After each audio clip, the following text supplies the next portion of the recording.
find your creativity? First, I want you to think about all the ways you are creative. Go ahead and make a list of all of those different ways that you feel like you show your creativity. You can go ahead and pause the video and make this list. There's all kinds of ways that you can show your creativity. So maybe it's in music, maybe it's photography, maybe it's sewing, drawing, painting. There's so many different ways that you can do that. And it doesn't really have to be directly connected to interior design. I just really want you to discover about yourself ways that you are creative. If you need a little bit more inspiration, I'm going to recommend a show on Netflix, The Abstract Art of Design, and specifically Tinker Hatfield. There's lots of good episodes, but Tinker Hatfield was an athlete who had an injury that led him into shoe design and ultimately designing for Nike. So his story is so inspirational. If you're sitting there trying to think, how am I creative? Check that out.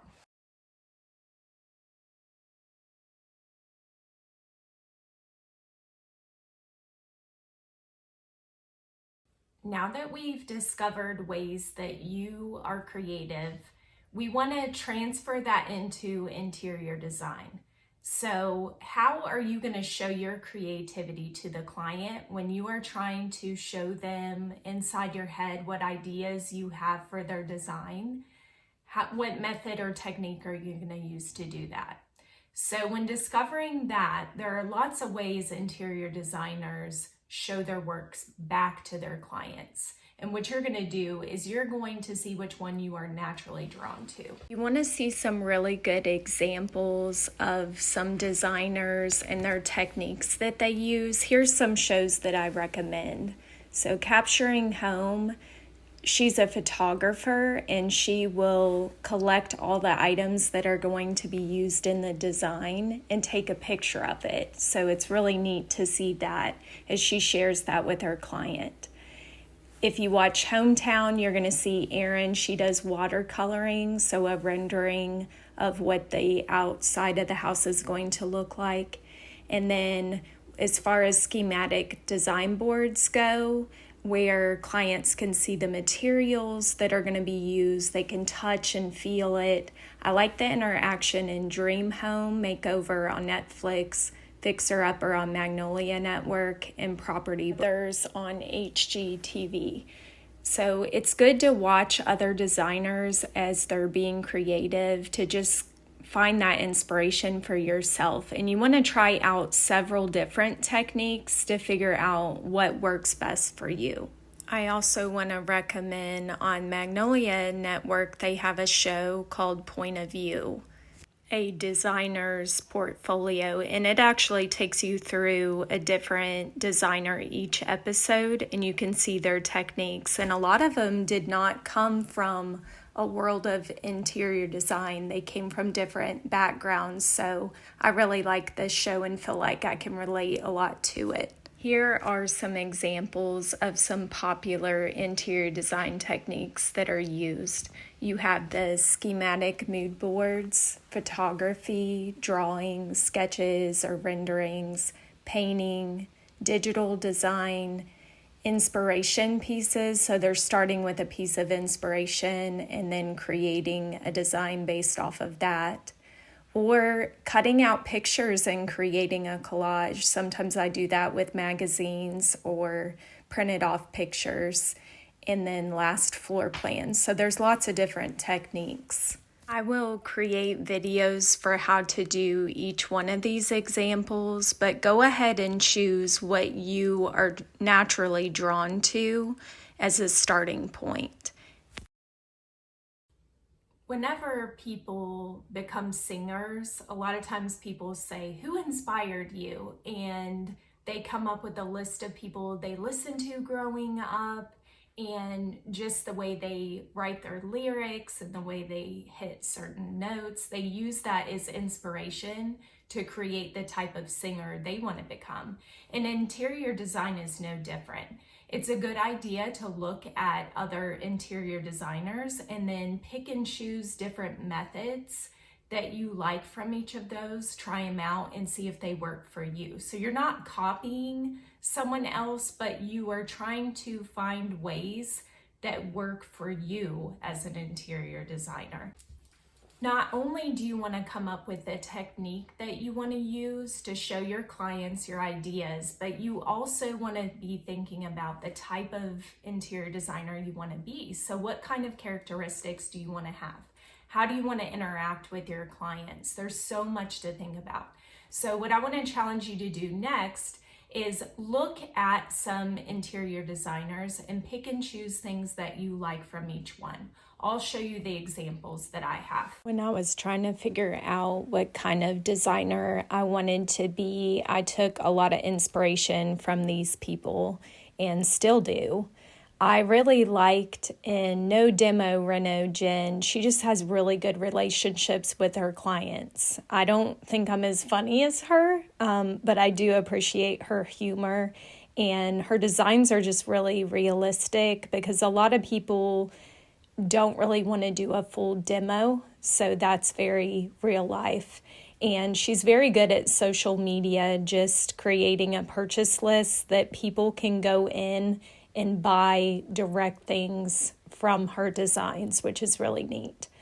I also like Fixer Upper, Joanna Gaines. Really, both the Gaines are true entrepreneurs. I mean, they are trendsetters. Even if you didn't love Farmhouse, you suddenly did because of them. They are just really good at looking at ways to help other businesses. And I knew that was something I wanted to incorporate as well, just helping out other small businesses and companies. And they're just influencers. They're personable, they're inspirational. There's a lot to admire. And then I look at Dream Home Makeover, Studio McGee with Shay McGee, and Windy City Rehab, Allison Victoria from HGTV.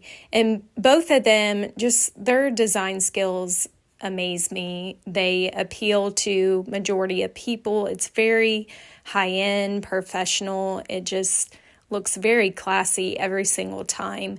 And the confidence they have in their design, I knew that was something that I wanted to add to my own design methods. So looking at all of these people, they don't know it, but they are my mentors, and it encourages me to become a better designer and know what ways I would like to improve in my design and what type of designer I truly want to be. I also want to recommend finding some local people that you can admire and look up to. I know I job shadowed with an interior designer in my area and had her come with me to a job and observe me just to give me good feedback about my interactions and my methods that I was using.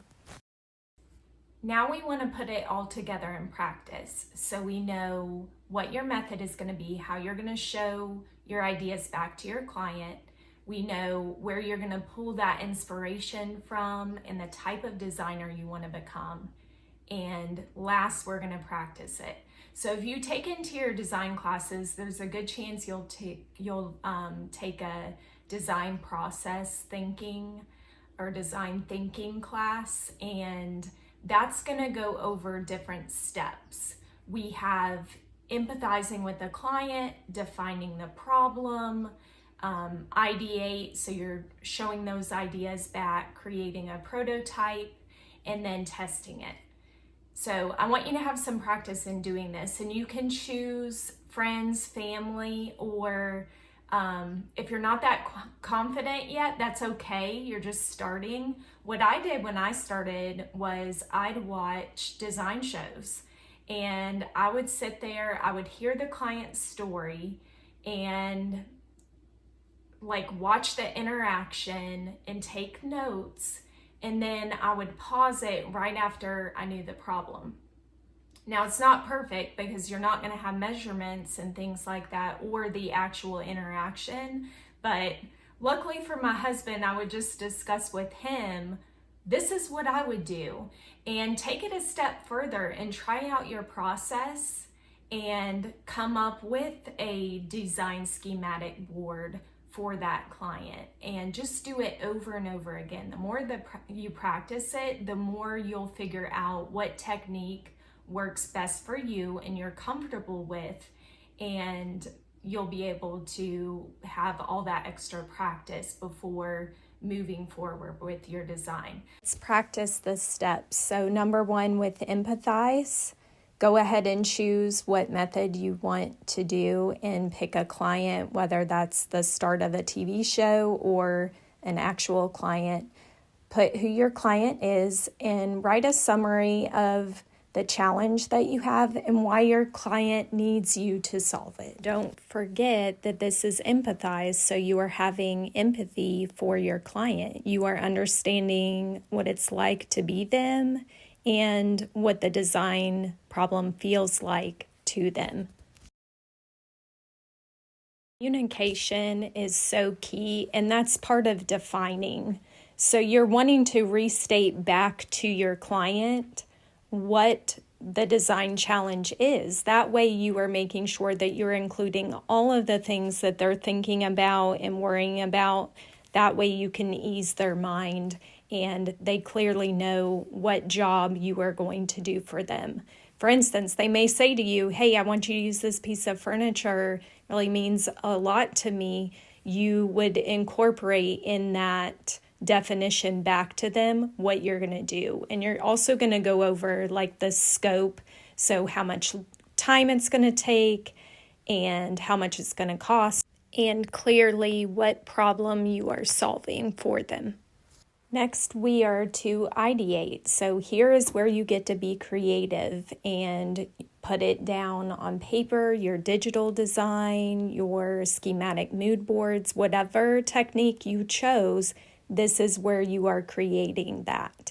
And it is the first version of what the client is going to see as far as what ideas you have for the design moving forward. Next is prototype. So you want to make a higher quality, more detailed method that you are choosing to show them what design you're going to do. So this could actually be a model, or it could be a digital model, or just a better version of what your original idea was. Job as a designer is not over until your client is satisfied with the design. They're happy, you met the challenge, they have no more design dilemma to have to be solved. You have completed the task. So as a designer, you really need to get used to being criticized and be able to handle critiquing.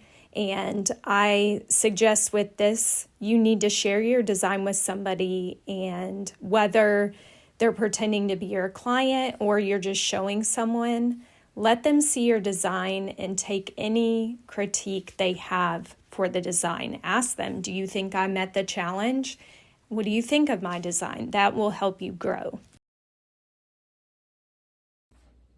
Just keep practicing over and over again until you feel like that technique is working for you. It doesn't mean that down the road you might not switch it up, but it's a good place to start. And continue to follow my videos, like, share, subscribe, all of the above, and I'll continue to make these videos to help you on your journey on learning more about interior design.